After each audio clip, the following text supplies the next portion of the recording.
ओम शांति।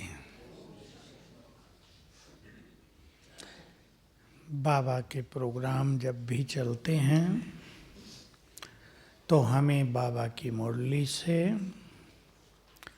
कोई ना कोई एक अच्छी बात सीख लेनी होती है। अब भी बाबा का बहुत अच्छा अनुभव कईयों को हो गया, तो हमें बाबा के महावाक्यों से कोई अच्छी बात सीखनी है। अविनाशी क्या चीज है? बोलो। खुशी। इसको विनाशी नहीं बनाना है। अब बाबा ने एक चीज हमें दे दी, अब संभालना हमारे हाथ में। माया दखल न डाले, बाबा ये शब्द बहुत प्रयोग कर रहे थे। आज हम चर्चा करेंगे 3 तख्त पर बाबा ने हमें बैठा दिया।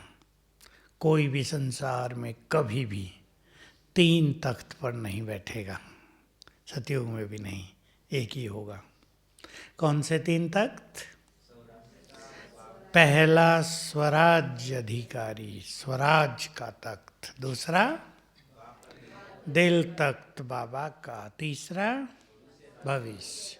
तीनों ही बहुत बड़े हैं।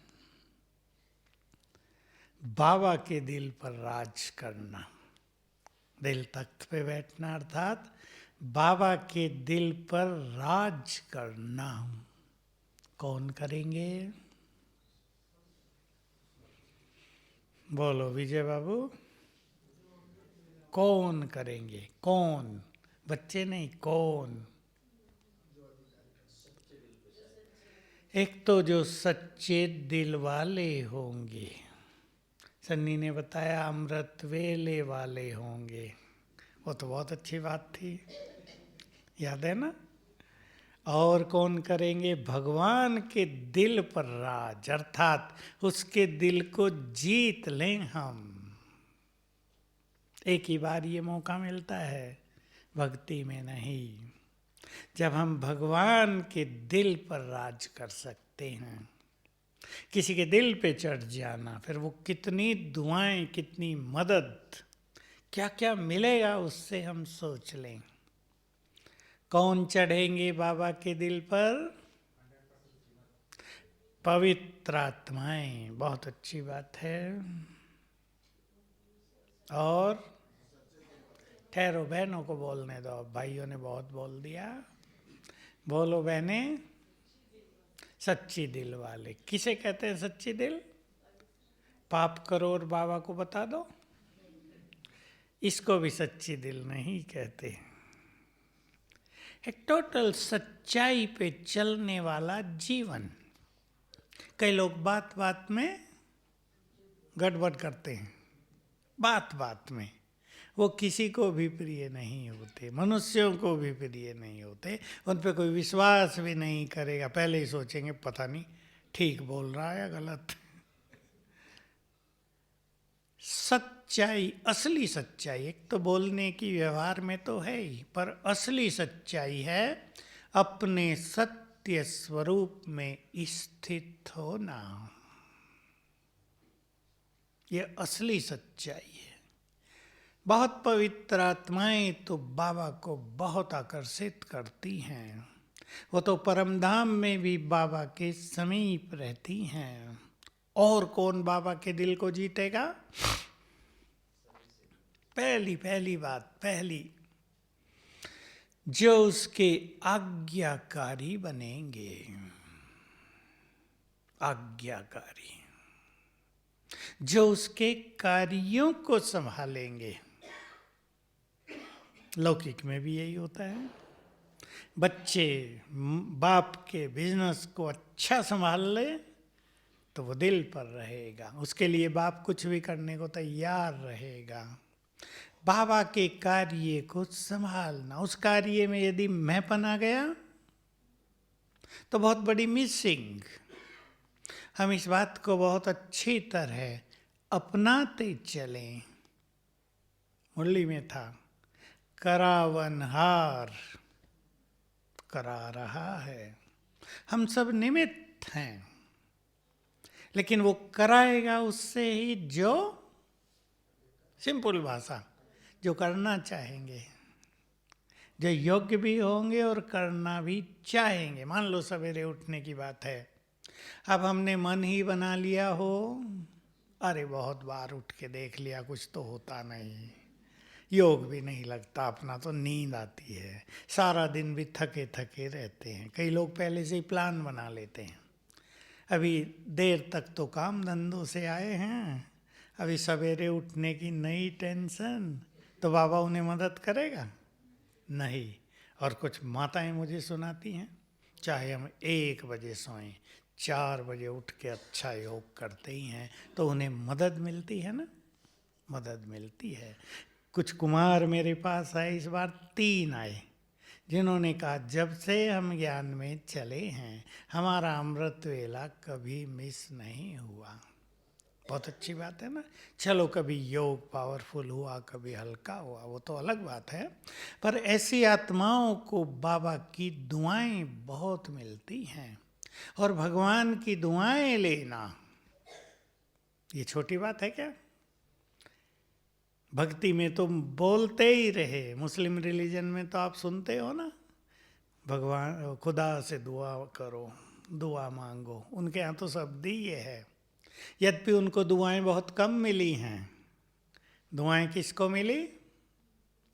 देवकुल की आत्माओं को। दुआएं उन्हें मिली जिन्होंने उसके कार्यों को सफल किया, पूर्ण किया, जो उसके आज्ञाकारी बने, और जो उसके नाम पे हिंसा ही करते रहे, लड़ते झगड़ते रहे, वो उससे दूर रहे।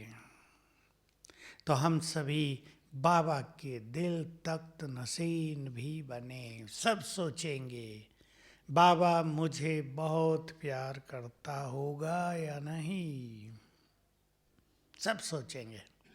लेकिन कई लोग बहुत निगेटिव होते हैं, बाबा तो मुझे प्यार करता ही नहीं, करता होता तो स्टेज पे बुला लेता। 5-7 साल पहले एक बहुत चली ये बात, 5-7 साल पहले नहीं, 10 साल पहले, कि बाबा तो इनको प्यार करता है, हमें नहीं करता। लेकिन बाबा जो अति सूक्ष्म है और निराकार भी है, उसका प्यार स्थूलता से नहीं आंका जा सकता। वो तो जो उसके सामने बैठा होगा उसको प्यार की दृष्टि देगा ही ना। लेकिन इसका अर्थ ये नहीं कि हम दूर बैठे तो हमें उसका प्यार नहीं मिलेगा। उसका प्यार हमें फील होगा रोज। हम कितने उसके समीप हैं ये स्थूल समीपता से नहीं नापा जा सकता। उसकी मदद, प्यार है तो बहुत मदद का अनुभव होगा। इस मुरली में एक बहुत गहरी बात थी, मैं आपको केवल वो याद दिलाता हूँ और उस पर सभी जरा चिंतन करेंगे। सतयुग का एक राज प्राप्त करना है तो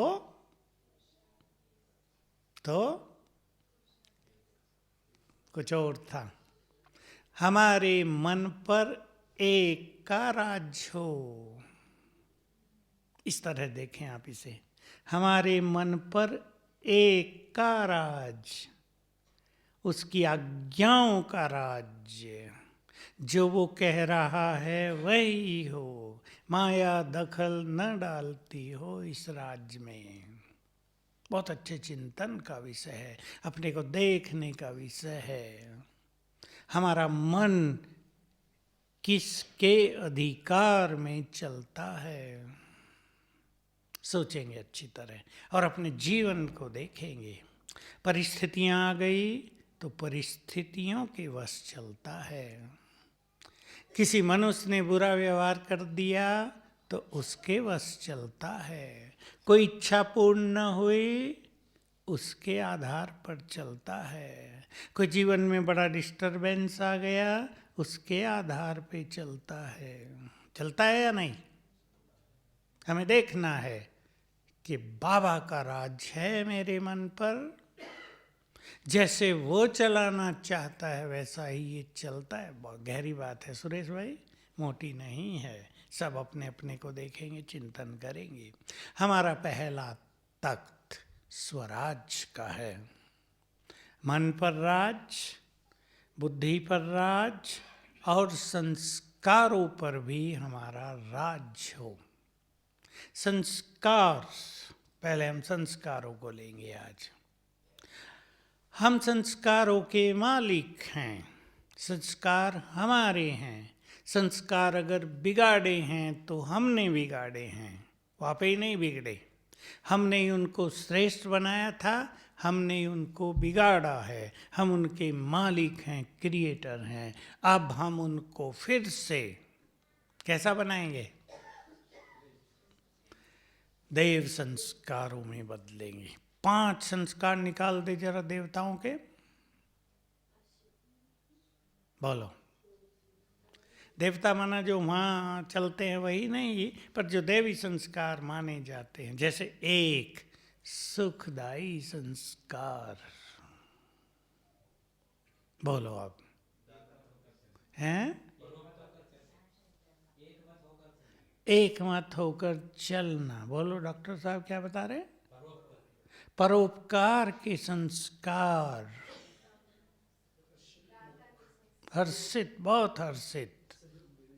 सहयोग देने का संस्कार, हर्षित क्वालिटी है, गुणों में आएगा। संस्कार जैसे सहयोग देने का संस्कार होता है किसी का, भाई जिसको भी सहयोग की जरूरत पड़ेगी देंगे। अपना समय भी नहीं है तो भी सहयोग देंगे। किसी को कैसी भी जरूरत पड़ी मदद करेंगे। ये बहुतों में आदत है और भारत में ये बहुत ज़्यादा रही है, क्योंकि देव संस्कार यहाँ बहुत ज़्यादा थे। और पवित्रता के संस्कार, ये भी संस्कार ही होते हैं। दातापन के संस्कार, बहुत अच्छा। पीछे वाली बहनें बोले हैं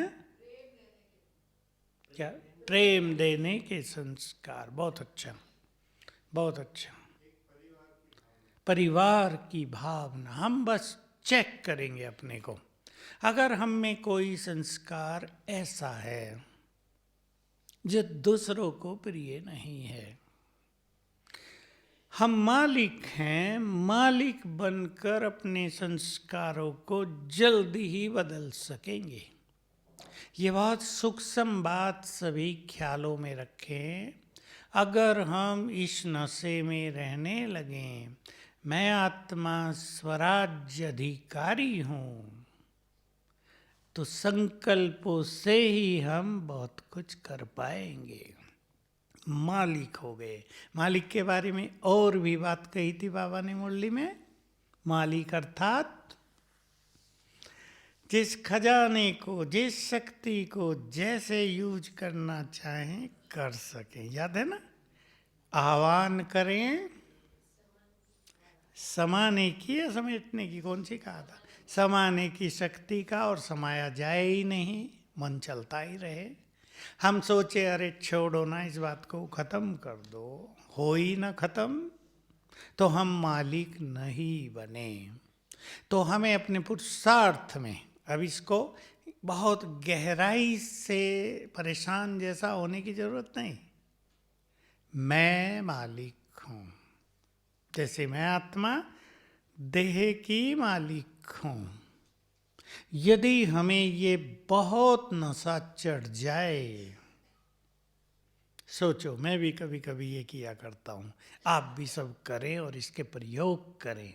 यदि हमें ये बहुत नशा चढ़ जाए कि मैं आत्मा इस देह की मालिक हूँ और देह में कहीं पीड़ा हो रही है, तब प्रयोग करेंगे ना। तो मैं मालिक हूँ तुम्हारी, अब तुम इस पीड़ा से मुक्त रहो, या ये पीड़ा शांत हो जाए और रिजल्ट देखेंगे। ये एक छोटा सा प्रयोग। मैं आत्मा मन की मालिक हूँ, सबसे बड़ा सब्जेक्ट। मन को कंट्रोल करना, मन पर विजय प्राप्त करना, मन को अपने ढंग से चलाना, मन को अच्छी दिशा देना, ये सबसे बड़ा सब्जेक्ट है। संसार में तो शुरू में लोगों ने किया, थोड़े बहुत तपस्वियों ने, पीछे तो ये बात छूट गई। और जिन्होंने अपने मन पर काबू कर लिया, उनको अनेक सिद्धियां प्राप्त हो गई। महर्षि पतंजलि ने योग दर्शन लिखा था। चाणक्य के समय थे ये। योग दर्शन में एक ही बात है, निसंकल्प समाधि तक पहुंचना। उसके लिए पहले कुछ नियम बनाए, फिर आसन प्राणायाम करे ताकि हेल्थ अच्छी रहे, फिर ध्यान सिखाया और ध्यान लगाते लगाते मन को निसंकल्प करना था। उसने सावधान किया कि जब तुम्हारा मन निसंकल्प समाधि में आ जाएगा तो तुम्हें अनेक सिद्धियां प्राप्त हो जाएंगी, लेकिन तुम्हारा लक्ष्य सिद्धि प्राप्त करना नहीं होना चाहिए। क्योंकि सिद्धि जिस व्यक्ति को मिलती है वो क्या गड़बड़ करता है, वो दिखाने लगता है उसे चमत्कार और पैसा कमाने में लग जाता है। और एक सन्यासी पैसा तो पहले ही छोड़ के आया था, वो पैसे के पीछे लग जाए तो खेल सारा बिगड़ता है। उसका तो बिगड़ता ही है, लेकिन एक परंपरा गलत होती है जो गलत होते होते आज संपूर्ण गलत हो गई। सबसे बड़े सेठ कौन है आजकल दुनिया में? सन्यासी है या नहीं? क्योंकि एक गलत परंपरा किसी ने चालू की, वहां से बढ़ गई आगे। हम भी, मैं स्वराज्य अधिकारी हूं, इस स्वरूप में रहकर मन को कंट्रोल करें, अच्छी दिशा दें। इससे हमें बाबा ने सिद्धि को क्या कहा? बोलो, सिद्धि को दूसरा शब्द दे दिया,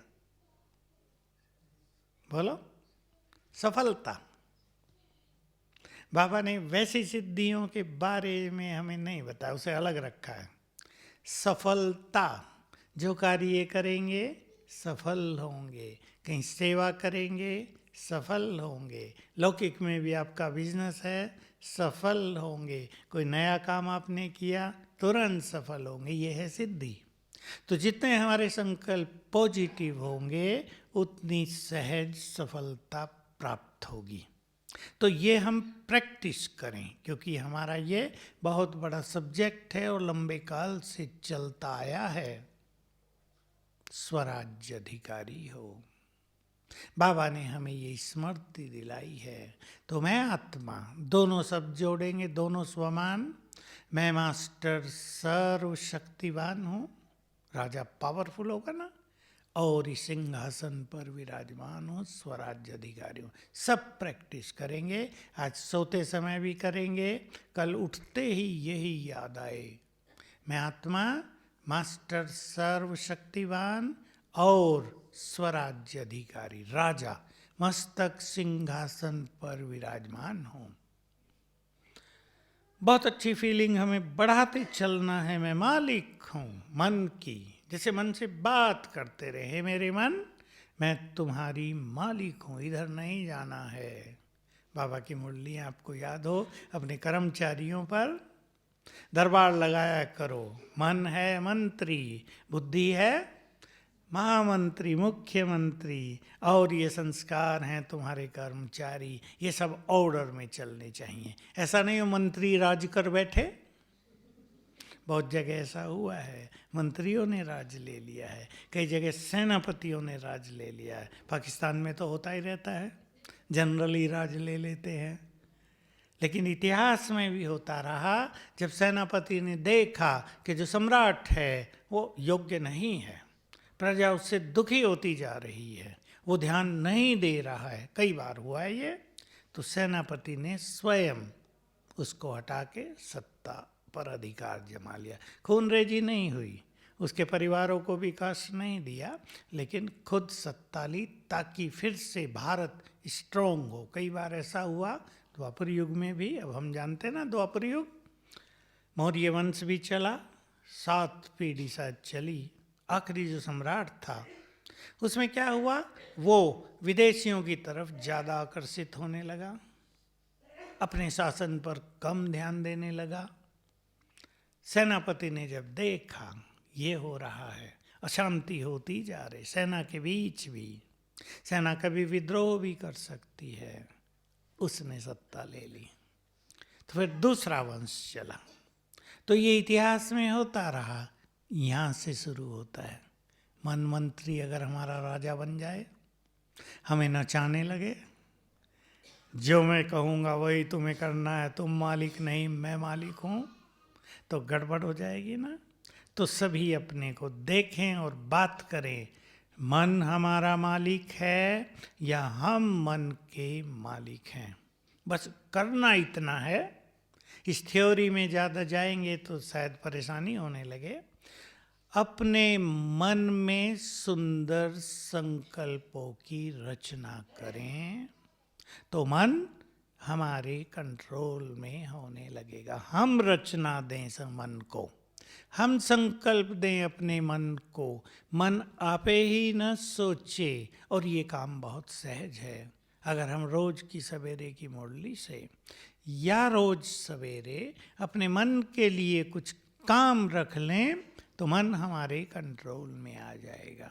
बहुत बार मुरलियाँ चली हैं, ये सबसे पावरफुल मुरलियाँ हैं ये, कि तुम अपने मन बुद्धि की प्लानिंग करो, उनका टाइम टेबल बनाओ, सारा दिन उन्हें किस किस स्थिति में रहना है ये फिक्स करो, तो कंट्रोल में रहेंगे।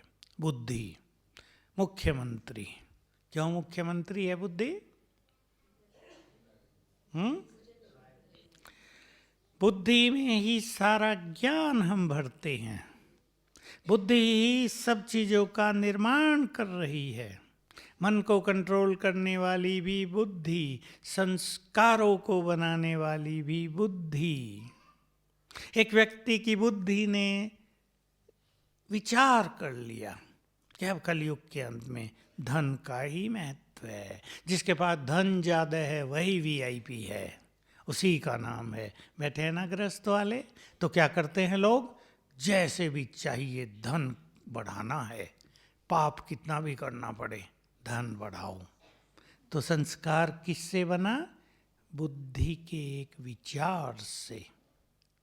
मन में है संकल्प और विचारधारा है बुद्धि में, दोनों अलग अलग हो गए। विचारधाराएं, जैसे विचार हमने निर्मित किए हैं अपने जीवन के लिए, कई लोग जैसे ऐसे विचारों के होते हैं दुनिया में, ज्ञान में आ गए, दोनों आ गए। अब क्या कहेंगे? बहुत तेज नहीं चलना होता, आराम से धीरे धीरे पुरुषार्थ करो, कहीं भी ज़्यादा नहीं घुसना चाहिए, धीरे धीरे। कुछ लोग ऐसे हमें बताते हैं, हमें पता चलता है उनसे ही कि भाई हमने तो ये प्लान बनाया हुआ है। मैंने कहा ठीक है, आप सतयुग में भी धीरे धीरे घुसेंगे, कोई अर्जा नहीं, ये तो प्लानिंग है ना आपके भाग्य की। वो तो जो जिसका भाग्य है उस अनुसार ही पीछे रिवर्स हो रहे ना संकल्प। तो बुद्धि जिसमें हम ज्ञान अपना रहे हैं, जिसमें हमने शक्तियाँ भरी हैं, जिसमें सारे गुण भरे जाते हैं, ये धारणा शक्ति हमारी बुद्धि है। जो कुछ भी हम धारण कर रहे हैं, सवेरे हम मुरली सुनते हैं, ज्ञान समाया जाता है किसमें? बुद्धि में। आपके बच्चे पढ़ने जाते हैं, बुद्धि में सब कुछ समाया जाएगा। बुद्धि अगर कैसी है, क्यों नहीं ज्ञान समाया जाता? बुद्धि कैसी होती है? पहले ही फुल किया हुआ है, मेमोरी कार्ड। आजकल की भाषा, माताओं को पता है ना, मेमोरी कार्ड आपके उसमें भी लगता है मोबाइल में। फोटो नहीं आ रहे तो कहेगा भाई अब फुल हो गया है। मेमोरी कार्ड नहीं, उसको तो कुछ और कहते हैं, वो फुल हो गया है। तो कुछ डिलीट करो कुछ फोटो, तब नहीं खींच सकते। कईयों ने अपनी बुद्धि को फुल कर दिया है तो नई बात ठहरती नहीं है। इस पे बहुत ध्यान देना है कि कहीं हमने अपनी बुद्धि को ऐसे वैसी चीज़ों से फुल तो नहीं कर लिया है और अच्छी चीज़ों के लिए जगह ही नहीं बची है। बहुत अच्छी चीज़ें कौन सी हैं जो हमें बुद्धि में लानी है? बोलो, सबसे अच्छी चीज़ कौन सी है? और भी बताओ, उससे भी अच्छी, उससे भी अच्छी। हाँ, बाबा तो है, उससे अच्छा तो कोई नहीं। हेम सिंह भाई की बात तो फाइनल हो गई, लेकिन बाबा के द्वारा दिए गए वरदान पहली चीज। हाँ, कोई भी वरदान, फिर शक्तियाँ, और फिर ये सब खजाने, चाहे प्योरिटी है, खुशी है, ज्ञान का खजाना है, श्रेष्ठ संकल्पों का खजाना, ये सब हम बुद्धि में भरते जा रहे हैं। तो इतनी सुंदर चीजें हमें भरनी हैं। तो खराब चीजों को क्या करेंगे? अब सोचो माताओं के घर में बहुत कीमती चीज आ गई हो और इतनी बड़ी हो कि 20 किलो का कंटेनर चाहिए, 20 लीटर का। अब आप उनके पास जो 20 लीटर का है उसमें आपने कुछ कुछ भरा हुआ है, मान लो गेहूं भरा हुआ है और माल आ गया बहुत कीमती। गेहूं तो किचरा नहीं है, वो तो अच्छी चीज़ है। तो गेहूं को भी खाली करके अच्छी सफाई करके रखेंगे ना वो भरने के लिए। और किसी ने गंदगी भर दी हो तो बहुत अच्छी सफाई धुलाई करनी पड़ेगी। अनेक मनुष्यों ने अपनी बुद्धि को गंदगी से फुल किया हुआ है, जो बहुत दुखी है, जो बहुत परेशान है, जो बहुत चिंतित हैं, जिनके मन में निगेटिव संकल्प चलते हैं, जो बहुत सोच रहे हैं। उसका एक ही बड़ा कारण है कि बुद्धि के इस सुंदर पात्र में गंदगी भर ली है। दूसरों को देखा है, अपने को नहीं। दूसरों को जानने का ज्यादा प्रयास किया है, अपने को जानने का ख्याल ही नहीं रखा। एक ने कहा मुझे, तब से मुझे ये बात बहुत अच्छी लगती है। यज्ञ को छोड़कर जा रहे थे कोई, मेरे पास भी लाए गए, भाई इनसे कुछ अच्छी बात कर लो। मैंने पूछा हुआ क्या? पहले तो कहा रंगीन कपड़े पहनने की इच्छा होती है। कोई नहीं, पहन लेना चलो। पर मैं तो जानता हूँ क्यों जा रहा है कोई यज्ञ से, खींच रहा है कुछ। क्या खींच रहा है पता है ना? बस मैं ज़्यादा नहीं बताऊंगा, आप ही सोच लेना। मैंने कहा क्या बात हुई, क्यों जा रहे हैं? सबको देख लिया, ऐसे बोले। मैं भी सोचा इसको बता तो दूं ही ताकि ये भ्रम में न रह जाए। मैंने कहा तुमने सबको ही तो देखा है, बस गड़बड़ यहाँ हो गई, अपने को नहीं देखने की कोशिश की कभी भी। मैं कहा हो सके तो अपने को देख लेना जाके भी। तो देखो ये ऐसी चीज है जिसको मनुष्य एक गंदगी के रूप में भर लेता है ना। दूसरों को देख रहे हैं, गंदगी गंदगी भरी जा रही। और जिसकी ऐसी वृत्ति होती है ना दूसरों को देखने की, वो दूसरों की अच्छाई कभी नहीं देखते। नहीं तो कहेंगे नहीं हम दूसरों को देखते हैं, उन्हें तो लगता है यहाँ कोई भी अच्छा नहीं है। ईश्वरीय परिवार जिसमें संसार की सबसे महान आत्माएं रहती हैं, इनमें से उनको लगता है यहाँ कोई भी अच्छा नहीं है। उनको लगता है मैं ही अच्छा हूँ बस, बाकी सब खराब हैं। तो अगर दूसरों को देखना है तो महान आत्माएं भी तो यही है ना। विजय रतन देवकुल की पूरे 84 जन्मों के हीरो एक्टर भी तो ब्राह्मणों में ही हैं, वो कहीं बाहर नहीं है, वो सब देवकुल की आत्माएं हैं। तो हम इन गंदगियों को साफ करें, लेकिन हमें पता हो कौन सी गंदगी भरी हुई है। कहानी सुनाया करते हैं ना, सत्संग हुआ सन्यासी का। एक माता ने कहा मेरे घर में कल आपको भोजन करने आना है, लेकिन मैं बहुत अशांत रहती हूँ, आपसे कुछ चर्चाएं करनी हैं।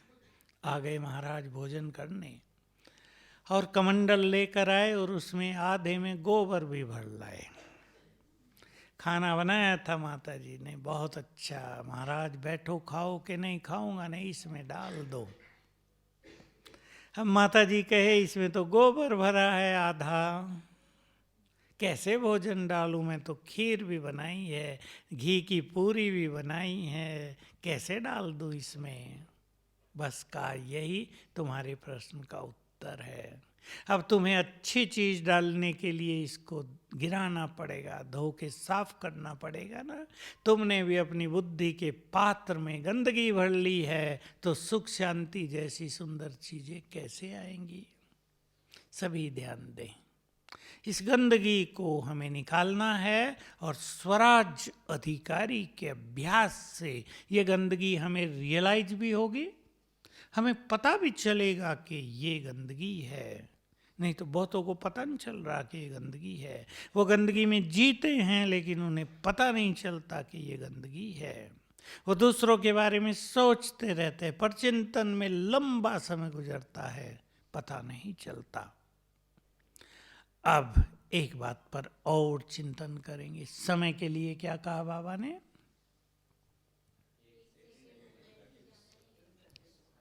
कल तो, परसों तो थोड़ा कम ही बोला, 1 सेकंड 1 घंटे के बराबर। नहीं तो क्या बोला था?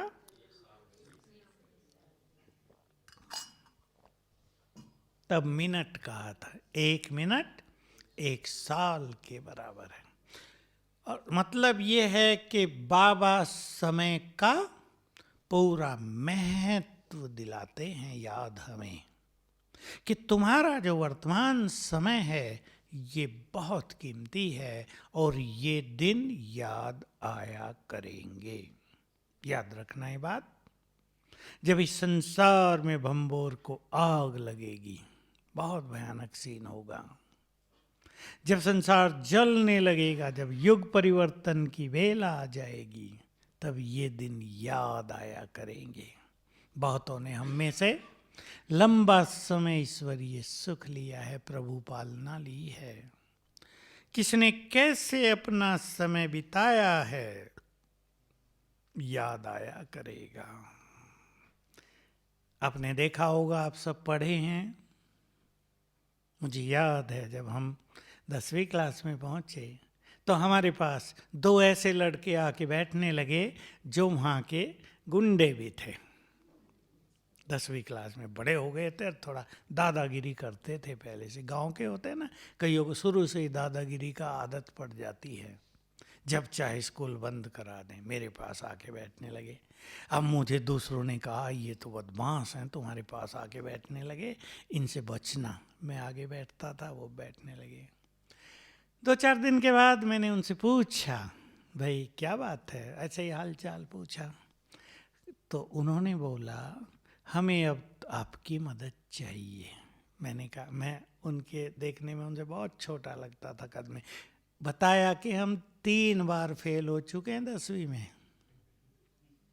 तो आयु बढ़ गई थी और लंबाई बढ़ गई थी। मैंने कहा फिर? का इस बार जब हम फेल हुए तो हम अंदर में बहुत पश्चाताप करने लगे कि जो पास हुए हैं, चाहे वो 3rd क्लास से हुए हैं, वो कितने खुश हैं और हमारे चेहरों पे उदासी है, निराशा है। अब हमें वो सब काम नहीं करने हैं और अब पढ़ना है। फिर मैं सोचा है तो बड़ी अच्छी बात है, चलो पढ़ना भाई। तो फिर वो 2nd क्लास में पास हो गए। मनुष्य जब फेलियर हो जाता है तब समय को याद करता है ना। लेकिन हम इस संगम को याद करेंगे अंत में कि भगवान आए, उसने भाग्य बांटा, उसने शक्तियां दी, उसने वरदान दिए और हमने सब कुछ प्राप्त कर लिया। यही बात होनी चाहिए ना। हम ये नहीं सोच के जाएं कि अरे ये चीज़ रह गई, देखा हमने वहाँ टाइम वेस्ट कर दिया, हमने ये कर दिया, हम यहाँ उलझे रहे, वहाँ उलझे रहे, ये नहीं। तो आप चिंतन करेंगे सभी, ये लास्ट बात, सभी बहुत अच्छी तरह चिंतन करेंगे। हम अपने संगम युग के अनमोल क्षणों को कैसे बिता रहे हैं। रोज हमारा कैसा बीतता है, सवेरे से उठकर और सोने तक हमारा जो दिन बीतता है, जीवन बीतता है ना, ये भी वो कैसे बीतता है। सफल है श्वास, सफल है हर पल, या खाली रहते हैं। कई लोग घंटों घंटों टाइम बिताते हैं, बैठे रहते हैं, बात करते हैं, उन्हें पता नहीं चलता कि अनमोल समय बीत रहा है। उन्हें यह भी नहीं पता होता कि क्या करें इस अनमोल समय में। हमें याद रखना है, हमारे एक एक सेकंड के सुंदर वाइब्रेशंस चांद तारों को बदलेंगे, प्रकृति को बदलेंगे, हवा को, धूप को बदलेंगे, प्रकृति को अति सुंदर बनाएंगे। ये आप ही थोड़ा ही बनेगी, ये हम सब आत्माओं ने अपने वाइब्रेशन से बनाया है। तो हम अपने समय को खुद वैल्यू दें। सवेरे कैसा बीतता है, मुरली के समय कैसा बीतता है, सेवाओं के समय कैसा बीतता है, हम सेवा सच्चे दिल से करते हैं या आनाकानी से करते हैं, हम दूसरों को सुख देते हुए जीवन बिता रहे हैं, हम सुख ले रहे हैं या नहीं ले रहे हैं, हम भगवान के पास आ गए हैं। देखो, भक्ति में जो जो था सब प्रैक्टिकल में है। भक्ति में भी कहते थे सब कुछ तेरा। एक बहुत अच्छा गीत बजता है, मैं भी कभी कभी बजा लेता हूँ, हे प्रभु एक बार दिल से कह दो तुम मेरे हो। और अब तो प्रभु जी ने रोज कह दिया तुम मेरे हो। कहने की बात नहीं रही, हम आ गए उसके बहुत समीप। उसमें ये भी है एक बार गले से लगा लो, अब तो रोज लगा लेता है। तो जो भक्ति में गायन थे, जिसकी कामनाएं थी, वो सब साकार हो गया ना। तो कैसे बिता रहे हैं हम अपने भाग्य बनाने के दिन, कैसे बिता रहे हैं हम अपने पूरी शक्तियों से स्वयं को भरने के दिन, वरदानों से भरपूर होने के ये दिन हैं, क्योंकि समय देने का आ रहा है। उस समय की अभी तो किसी को कल्पना ही नहीं है, लेकिन जब सारा संसार किसके पीछे होगा, बोलो विजय बाबू? हम सब के पीछे, लेकिन उनके जो सर्व खजानों से संपन्न हैं, देंगे। देने का समय आ रहा है, क्योंकि संसार का हाल ऐसा हो जाएगा, न मेडिकल साइंस डॉक्टर्स काम कर पाएंगे, न धन काम आएगा, न जन काम आएंगे, प्रैक्टिकल दिखाई देगा कोई किसी का नहीं। तो लोग उनकी तरफ देखेंगे जिनके पास ईश्वरीय खजाने हैं, उनसे ही राहत मिलेगी। तो सब अब ये लक्ष्य बना ले, हमें सबको सब कुछ देने के लिए अपने को सर्व खजानों से भरपूर करना। वो खजाने सुखों का, शांति का, शक्तियों का, प्योरिटी का, ज्ञान का भी। एकाग्रता से ये सब हमें बहुत जल्दी प्राप्त होते हैं, चिंतन से प्राप्त होते हैं, योग से प्राप्त होते हैं। तो हमारी अब लास्ट बात में भी लास्ट सुन लें, कल्प की क्लोजिंग सुंदर हो जाएगी। कल्प की क्लोजिंग होगी।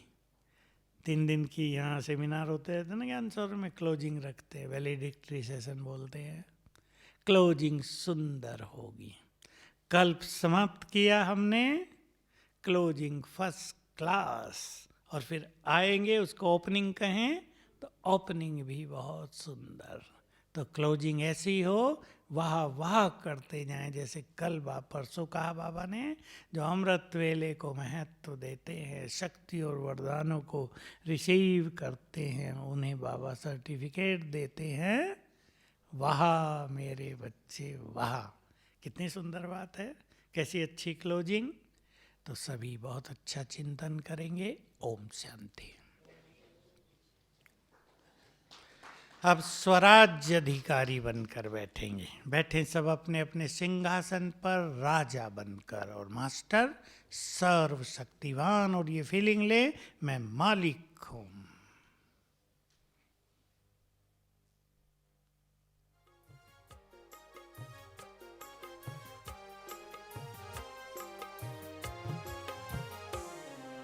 मस्तक सिंहासन पे हम आत्माएं राजन बने।